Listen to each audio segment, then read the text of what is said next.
കൊച്ചിയിൽ വിദ്യാർത്ഥിനിക്ക് നേരെ നായ്ക്കുരുണപ്പൊടി എറിഞ്ഞ സംഭവത്തിൽ 3 അധ്യാപകർക്ക് സസ്പെൻഷൻ. അധ്യാപകരായ ശ്രീകാന്ത്, ജിഷ, ദീപ എന്നിവരെയാണ് വിദ്യാഭ്യാസ ഡെപ്യൂട്ടി ഡയറക്ടർ സസ്പെൻഡ് ചെയ്തത്. മറ്റൊരു അധ്യാപികയായ രാജിയെ സ്ഥലം മാറ്റി. അധ്യാപകർക്ക് വീഴ്ച പറ്റിയതായി കണ്ടെത്തിയതിന്റെ അടിസ്ഥാനത്തിലാണ് നടപടി. വിവരങ്ങളുമായി കൊച്ചിയിൽ നിന്ന് സഹിൻ ആന്റണി ചേരുന്നു. സഹിൻ, ഈ അധ്യാപകർക്ക് ഏത് തരത്തിൽ വീഴ്ച പറ്റി എന്നാണ് ഇപ്പോൾ കണ്ടെത്തിയിരിക്കുന്നത്? കഴിഞ്ഞ 2 ആഴ്ച മുൻപാണ് ഇത്തരത്തിലുള്ള ഒരു സംഭവം ഉണ്ടായത്.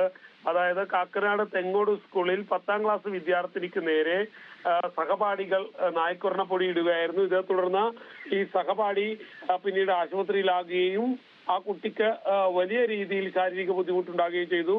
എന്തായാലും കുട്ടിയും കുടുംബവും നൽകിയ പരാതിയെ തുടർന്ന് 3 അധ്യാപകർക്കെതിരെ ഒപ്പം തന്നെ മറ്റ് വിദ്യാർത്ഥികൾ ഉൾപ്പെടെ 8 പേർക്കെതിരെ ജാമ്യമില്ലാ വകുപ്പ് പ്രകാരം കേസെടുത്തിരുന്നു. ഇതിന് തൊട്ടു പിന്നാലെയാണ് ഇപ്പോൾ ജില്ലാ വിദ്യാഭ്യാസ വകുപ്പ് മേധാവി ഇവരെ സസ്പെൻഡ് ചെയ്തിരിക്കുന്നത്. അധ്യാപകരായ ശ്രീകാന്ത്, ജിഷ, ദീപ എന്നിവരെയാണ് വിദ്യാഭ്യാസ deputy director honey J Alexander suspend ചെയ്തത്. മറ്റൊരു അധ്യാപികയായ രാജിയെ സ്ഥലം മാറ്റിയിട്ടുണ്ട്. തിരുമാറാടി സ്കൂളിലേക്കാണ് രാജിയെ സ്ഥലം മാറ്റിയത്.